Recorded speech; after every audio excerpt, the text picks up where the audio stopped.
Welcome to Thursday's NHL DFS puck drop on January 28th.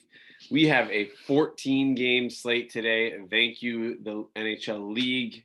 Not really, but we had a 13-gamer on Tuesday. Now we won up with a 14-gamer tonight. And I think there's a ton of value. And I don't love using somebody like Nathan MacKinnon on the cover because he's obviously in play on every single slate, but we'll talk about why I particularly like this situation once again for him. If you are new to our channel, hit that subscribe button. We know that we are, just by our data, getting 60 to 70% viewers that are non-subscribers. So it's greatly appreciated if you can just hit that subscribe button, hit the like button. Let's get into the slate. If you have been looking for some content on, like yesterday, there was only a 2-game slate. So that's why there was no real reason to do the puck drop. Usually if it's going to be like 3 or more, you'll see it. But all of our content was still covered in our premium Discord channel at fsidfs.com. So let's get into the totals and the odds. The Avalanche come in with a 3.8 implied total, which is kind of expected and the biggest favorite after just dismantling the Sharks on Tuesday. Martin Jones closing out the first period, I think was up 1-0. And then in a matter of 3 minutes and 16 seconds, they were down 3-1 at the end of the first period. He gave up 2 really quick goals in the second period, then was pulled. So I think they ended up with 7. And in those games, MacKinnon was average after that, but his ice time was down when they're up 5-1. He wasn't overskating lines. He wasn't probably taking like the full power play unit compared to close games where you're going to see that. So I think another really similar situation, really good, fluid, bad defensive team in the Sharks. So I love the spot here for the Avalanche. Canucks coming off of another nice game against Ottawa last night, 3.6 implied total. Maple Leafs a 3.5 implied total here. Flyers 3.4 and Golden Knights 3.4. So, and what's interesting here is you see the Stars and the Wild as the 2 second biggest favorites in the slate, but their game environments aren't conducive to a lot of scoring in what we're expected tonight. Not that there's not players to target on each of the teams, but if you're really looking for that high-paced game environment, you're not going to find it with those two teams. So the highest game totals, we have Vancouver and Ottawa 6.5, and Edmonton and Winnipeg at 6.5. I do expect some of the games to go up and really touch that 6.5 throughout the day. Maybe some of these cusp games like Montreal, Calgary, and Buffalo, New York. But as of right now, there's only 2 games that are sitting there, and that's Vancouver and Ottawa and Edmonton and Winnipeg. So, and actually, I mistyped on there. I apologize about that. It is not Winnipeg. Winnipeg is not playing tonight. It is the Maple Leafs and the Oilers. So let's get into the slate here. Nathan MacKinnon, 8,600. I think he is worth every dollar that can be spent here. There is enough value, and I'll get to every position the value. And I'm not even mentioning all the value because I just don't have enough time or room. But Nathan MacKinnon, by far, in my opinion, the best play on the slate. I think even when we've seen the Oilers and the Maple Leafs match up so far, we've kind of expected it to be a track meet. It just hasn't. But I think all 3 of them obviously are in playing cash. McDavid, Matthews, and MacKinnon, so I won't really spend much time. But what I do like, the only thing I don't like, I guess, about Jack Eichel is he got a price increase. But I love pairing him with Taylor Hall in GPPs because I do think that they will go fairly low owned because of the 3 studs that are ahead of Eichel. So I do really like that, and then you can pair him with Reinhart, which is one of my favorite GPP pay up stacks. So Draisaitl, similar to McDavid, in a really good position, again, in a high total. Zibanejad, I'm going to keep, if he's going to be under 7K, I'm going to continue to consider him, especially in good matchups like this where I don't really expect a lot of defense with them in Buffalo. You'll see Panarin is the same way at the winger position, just getting priced down because of a little bit of a drought per se. So I do expect Zibanejad soon to bounce back and have a big game. Suzuki, 5,700, can continue to like him under 7K as well. Trocheck, the former Panther, has just been on an absolute tear lately. I think he has double digits in all 3 of his games so far this season. $4,500 is a nice price for him. Eric Stahl as well, playing on that second line with Cousins. Cousins, and then whoever else they're going to be using in that position. But Olofsson, sorry, Stahl and Olofsson and not Reinhardt and Cousins have been playing on that second line for Buffalo, so they have been they are great value as well. Eriksson Ek, everybody on him one night, jumps off the ship after a dud, does really well the next day. That's just like NHL DFS in a vacuum. People jump based off of one game. So, and I wouldn't do that here. So Eriksson Ek is definitely in play. He's been phenomenal form. Nick Bonino is going to get you, again, that top power play, not top power play, but probably top line. Going to be on the ice 18, 19 minutes, have a good shot at least at, a block bonus and maybe an assist. I really like Texier at 3.7. He is going to be on that top power play, top line until they get line A, and I don't think he's going to be playing tonight. But once they get him sorted out where he's going to mix up, I think it's going to make even Columbus's cheap players right now even more appealing. So I really like him at 3,700 in what should be a lot of goals and not much defense with Columbus and Florida. Kerfoot, 2,900 has been consistently average, and I think at 2.9, if you're consistently average, I think you are definitely in play. So the winger position, it pains me to see Mikko Rantanen this expensive, but I think that the matchup is so great. But if you're going to allocate, almost 19,000 to two players, you are really handcuffing the rest of your lineup. So, and that's why I always don't mind playing McKinnon on an island when the prices of his counterparts are too expensive. So I like him, but consider the rest of your lineup before you just plug him in cash at least. In GPP, I totally get the full stacks, so that's fine. Taylor Hall, I already mentioned with Jack Eichel. I think it's just a matter of time before he has another big game. Eichel had a big game or had a decent game last game, and then Hall just somehow was missing, the assists and just being part of Eichel's fantasy production. I think that's pretty rare occurrence that you're going to have one of them be, 15, 20 points and the other one be sub 10. Ryan Nugent-Hopkins, another great pairing with Connor McDavid. Max Pacioretty kind of proved everyone wrong. He got the price drop, 6.7K after two bad games, then goes out and puts a hat trick up. So again, believe in the talent of these guys rather than just a couple of games, but love him here again against the Blues. I don't really think, we saw what he did with the hat trick against them. The matchup is the same. My bar is not a hat trick, but I think that it's definitely always in the cards for somebody like him. And we know that I love pairing them with two of the best DFS defensemen in the league that we'll get to here in a little bit. Artemi Panarin, 6,800.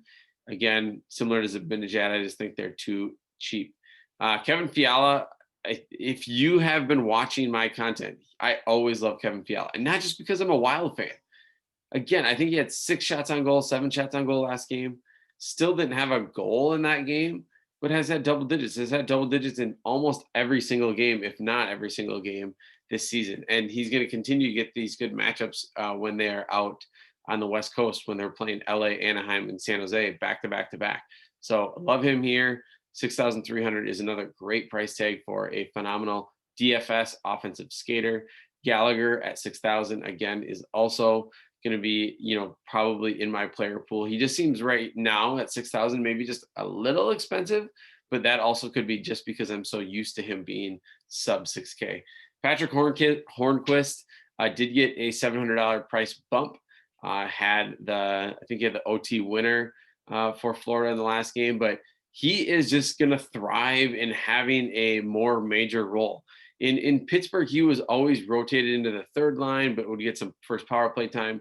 Then would come up and play with Crosby for like 3-4 games, just dominate, and then put him back down. So I love him in this spot. He loves to shoot, and I think you can definitely pair him on power plays with Huberdeau and Barkov and Ekblad. So I really like Hornquist at 4,700 value. Now I'm trying to like switch it up. There is guys here, obviously Dadonov and Voracek again. I'm trying to give you some different guys that I did not put on the 13 game slate before, but a lot of those guys are still in play. So if you have questions about other value, just put that in the comments. Craig Smith, uh, phenomenal form the last 2 games, and now they're going to plant him on the top line with Boston, with Bergeron and Marchand. So when he was in Nashville, he was always kind of stuck on the third line, but would always show up with the 4 or 5 shots on goal. Like, loves to shoot, is an offensive player. And now you're going to pair him with Bergeron and Marchand. I love it. I think 4,100 is a great price tag for somebody who has huge upside and now has a phenomenal pairing with Bergeron and Marchand.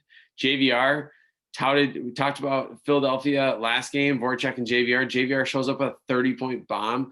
I think he is firmly in play again. That now he, again, similar to Craig Smith and Horquist, like JVR, you're now giving him top line, top power play, then, and getting that time on ice that's going to reach, 18 to 20 minutes. And then you see the production go up. So love him at 4,000. Nick Foligno, 3,400 should be on the top line here with Texier. So I like those two as a really cheap pairing, as a 2-man stack. So love him there. And then he also gets some second power play time as well. Ryan Donato is going to be extremely popular, I think, just based on his recent form. Continues to be an offensive only guy, as most of the San Jose skaters have been. So at 2,800, I think he is definitely in play at the winger position. The defender position, Victor Hedman, we do get Tampa Bay back on the slate. I didn't really talk about them at the other positions because honestly, and even here, Victor Hedman's probably GPP only for me. They are just too expensive in a matchup against Carolina that is just too close for them. So I think we're getting like the price tags that they should have been when they were playing Chicago, where Stamkos is 8.3, Hedman is over 7K, not in a not so great matchup against Carolina. So he's probably a pass for me in cash, but a decent pay up option for GPPs. Now Carlson, on the other hand, has just continued to dominate when his name has been called. So because of the absence of Kuznetsov and Ovechkin, John Carlson just has been playing 29 to 30 minutes of ice time, shooting a ton, being part of any of the goals that are happening. So 6,900 is another great is a price tag that is honestly still too cheap. Like, and this is where you have some people have a hard time paying up at D in cash games. You take somebody like say Micah Zibanejad and Panarin, two guys that I like at the upper 6K range in the winger and center position. Carlson, Theodore, Pietrangelo all have higher floors than them.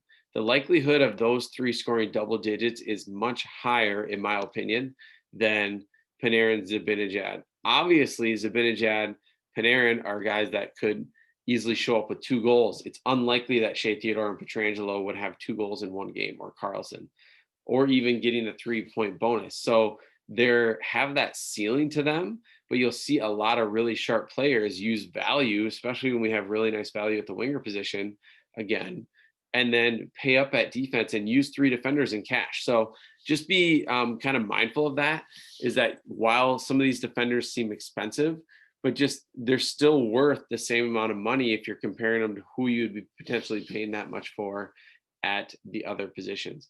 Pietrangelo and Shea Theodore are just playing immense ice times, and I think Shea Theodore had like 8 shots on goal last game, and I think that is definitely not really even out of the range of outcomes. Obviously, 8 isn't a little bit of an outlier, but we've seen him hit that 5 shot on goal bonus multiple times already this year. Cale Makar showed up with a 3-assist game against San Jose last time. I think he'll be popular stacking with McKinnon, as he will get the top power play time and the first D pairing. In the mid-range here, again, I'm just trying to change it up from some of the guys I mentioned before, but I do think the mid-range is just kind of loaded with super talented players that have been just underperforming. Erik Karlsson, Matt Dumba, Pulock finally had a good game, but he's in there. We just have a lot of guys like that. Morgan Riley, I think, has been underperforming this year relative to what we've seen in the past. So 5,300, somebody that you can pair up with Marner and Matthews. He has been just more assist dependent than he has been in the past. We haven't seen the shooting and the block shots near as much for him as we've seen in the past. And that is the exact opposite for somebody like Alec Martinez, who solely depends on almost reaching the three shot. He almost always hits the three block bonus anyway. So start him out with like 6.9 DK, and then whatever he gets after that is just gravy. But Darnell Nurse, I'm going to just continue to play him when he is 4,500 or less. Even 5K or less is just too cheap for somebody of his talent. And not only of his talent, but his ice time, his peripherals, he's phenomenal. So obviously you can pay for Tyson Barrie as well. He's going to be on the first power play unit, but I don't think his floor is as high as Nurse, but I think you might get a little bit more ceiling if you want to get equity on the power play.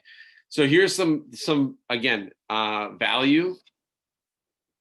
The only one that I repeated was Falk, because the ice time, 21, 22, 23 minutes for somebody that loves to shoot on the power play and block shots. I'm starting to see the old Falk here from Carolina.